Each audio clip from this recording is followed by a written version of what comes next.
Hello YouTube, hello Twitch, welcome back to another guide. We are playing today one of the hidden gems in the tech trees, the Preussen, a completely underrated battleship with 457s and extremely fast reload.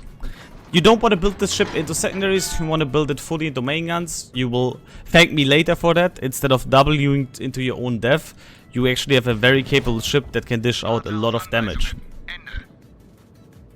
One thing you could change about this build, although I just love having Brist and PT on the ship, you could drop these two for an additional heal. I personally think 4 heals are more than enough though on the ship. So, how to play it? You can play it, you support your team pretty close to the front line, but you always keep yourself a way out. You don't want to overcommit, just like any other BB. And if you really want to play it with secondaries, just play Libertad or Schlieffen, because they're both far better secondary ships. I had a game before this, I should have actually shown it to you, but I'm not because I was really tilted. Where we played at 1 versus 12 pretty much, because people on my flank instantly gave it up completely and we lost super fast. Or we will lose it super fast. But yeah, I wanted to show you how to play the ship, but I really couldn't because there was no point in playing against everybody on your own. Now, we're gonna try to support our team. We need to see how it goes. We are bottom tier kind of, because there's 2 super ships and there's also 2 submarines, so you gotta play it very careful. The goal with Preussen is, and also other bigger ships like GK, you don't want to, like, you want to use your HP, but you don't want to overcommit at the beginning. You want to stay for as long alive as you can to be an absolute, like, pain for the enemy team to deal with. Like, you want to utilize all your heals, you want to utilize your HP, but you don't want to give it all at the beginning away. And Naber, thank you for the gifted sub, creating a hype train. Appreciate it, my friend. Like right now, this is arms race, so we don't need to care too much about the objectives. We're gonna support our submarine right now, which is the U4000. I'm not gonna open up yet. There's no reason to give away my position unless we get a perfect broadside shot on that Hindenburg now. And that's mainly because we wait until we get some better opportunities. Like for example, that GK here. That GK is zero aware about my presence, so we're just gonna shoot it now. Wow, we could even shoot without being detected. That means there's nobody here right now. Good to know. And there we get the first salvo, 18k. As you can see, the guns are fairly consistent if you build it into guns. Like you will see these volleys quite often. You're gonna go for the Hindenburg, he's showing full broadside. And what's also very nice about the guns is they're pretty fast as well. Oh, he might reverse out. Okay, he reversed out. He actually duked them shells. But the Jacksonville here we need to pay attention to as well. We don't need to use Hydro yet because it's apparently only a Massot, which means he has only 8 cam torpedoes? 9 cam. Jacksonville can't really fight me in the open because I can overmatch him pretty much everywhere, so that's also a big advantage. I really like this ship way more than the GK, by the way. Just to clarify that, I think it's way better than GK. You have less guns, but you have better reload and you have 30mm overmatch. And that's a very big deal for me. Good. Gonna get the spotting on the Massot thanks to our submarine. Wait, the Massot just opened up? Interesting. We're just gonna go with AP on him because HE saturation anyway. And we got our first kill here because the Massot got way too greedy on the buff. Well done. Enemy team lost already their only DD. To be fair, there is only one in the game, but hey.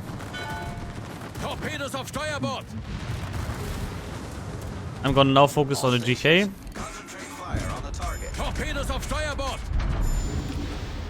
Those were the Massot torpedoes.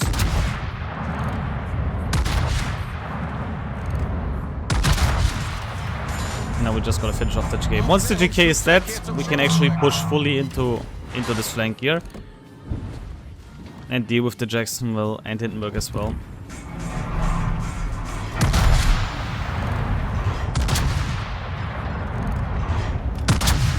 Okay, good. GK is also dead. We can now push towards the healing buff. And the Jacksonville, like, that's a good thing about the Preussen right now. I don't really need to care where I hit the Jacksonville. I will just do 10 damage regardless. Oh, enemy submarine in front of us. I mean business has gifted 10 subs to viewers. Thank you so much, I mean business. Really appreciate it for another 10. Torpedos voraus. 18k on the Jacksonville. We got 4 full pens. Very good. The submarine has here now a big disadvantage towards me. Because... Wait, he's pinging away. I am a battleship. Battleship homing is really, really bad from submarines. When you get pinged by a submarine, you have a pretty decent chance to evade the submarine, the torps as a battleship, because they stop homing at 2.1 km. We also got a flood on him and a splash damage, which we're just gonna keep walking at him right now. Whichever submarine it is, it's the Seal, very good. He's underwater now, that means he's extremely slow in comparison to the U-4000. And now we're just gonna keep harassing them with our ASW. There he is.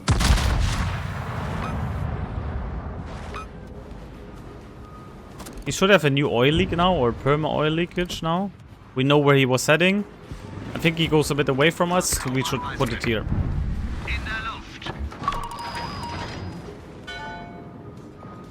Even if the tops hit me now, I don't care. They're too close, so he's not gonna full arm them. And the enemy submarine is gone. What we're gonna do now is we're just gonna deal with the Jacksonville.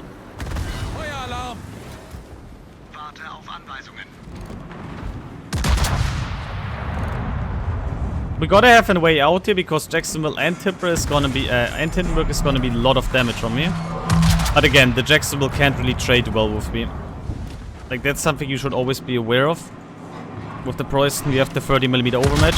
So each cell that I hit in the center of his ship is gonna do massive damage. And he can't keep this up on me. This would never be possible with a GK, for example. But with a Preussen, we have a rather easy time to aim. And what I'm gonna do now is, yeah, surprising, I'm just gonna go dark. There's no reason for me to fight him on longer range than I need, so we're just gonna go dark here, unless I get a fire on me now.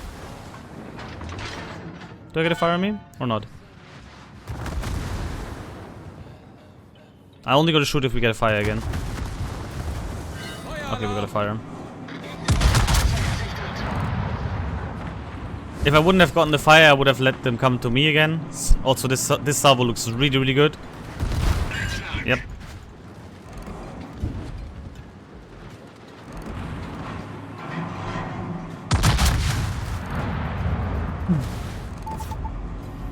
He's trading his super ship really badly against me right now, and he has also the help of a Hindenburg. Anyway. We're gonna keep the island between us and Nebongo and Ohio, because they could potentially crossfire us. And I'm actually gonna go dark now and go this way. We wanna, like, one thing you need to know about arms races, whoever gets the cap, usually wins the game. And I'm not joking by it, because what usually happens is you get an insane ticket bleed once the team has it. And as long as you can't contest it, you will lose the game. So I already have my preparations and go to A-cap. These two cruisers can kite as much as they want. Good luck kiting without doing any damage. Like, without having anything to farm. We're just gonna go to the A objective now. I'm gonna mark it for my team as well. Where's A? There. And tell them to go there. We're also gonna heal up on the way a bit. And now we're just gonna walk. Like, there's no point. Like, in this scenario, guys, there's no point dealing with these opponents. Because we don't need to. They're out of map position. Like, there's no reason to run. Like, a lot of people would just keep pushing them and eventually even go down to them, possibly. But even if I kill the Jacksonville here, it's not worth it. Like, we don't want to throw a ship away here on a position which has nothing to do with the objective of this game mode. What we really want to do here is focus on the winning part and help our team here, because we don't know how well they will do on this flank for now. Also, with this maneuver here, we forced the enemy team going into our into the objective. That Bongo is showing absolute full broadside, so we're gonna clap that guy. Or we try to clap him at least. Hydro I don't need to use the whole time for now. That was that was actually pretty decent sub in the end.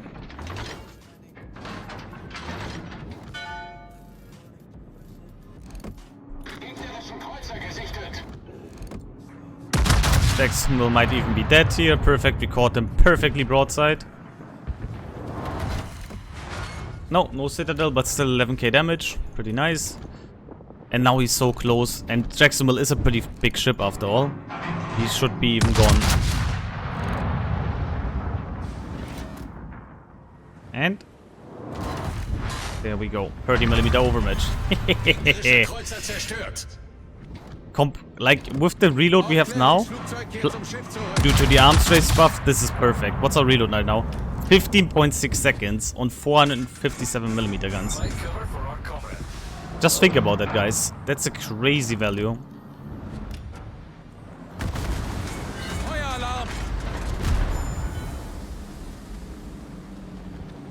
Gonna finish off the Bongo now. He's the only one blocking the objective. Like, that Bongo player is actually doing it very good. He's keeping his team in the fight. Also gonna DCP the one fire here. All I'm gonna do is now not to show much broadside here. We need to angle in again. I might have shown too much broadside here. Yep. Problem gelöst. And now we're just gonna play it safe. What I'm gonna do is, I'm gonna turn my guns already like this, and we're gonna position ourselves here, so we can crossfire the opponents if they go into the cap. If he pushes in here, we still have the island to disengage. But this game is pretty much won at this point now. Due to Bongo dying, they have no control over the caps, and once we flip the cap, it's over for them. That's how important it is in arms race to get that cap, guys. That's the thing about the arms race thingy when it comes to the cap. Whichever team gets it wins pretty much the game. And this is why also another reason why you shouldn't have chased these guys here. Okay, let's see. One thing that Preussen has a bit better than GK, but it's still pretty poor though, is the firing angles. In case you didn't notice, they're still pretty dog. But they're at least a bit better than the firing angles on GK.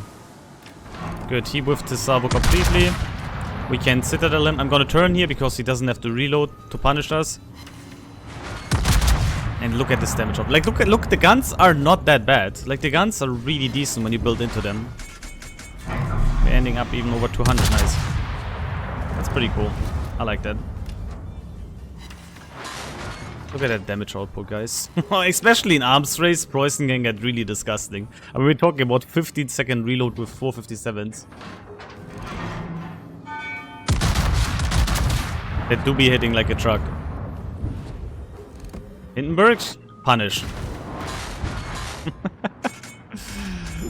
Oh my god, this is actually disgusting at this point.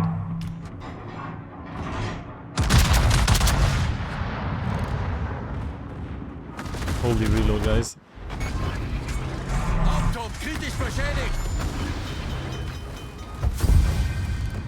Come on, reload, reload. We wanna get the kill. Reach him in time. Let's go. Ah, no sits. GG. There we go.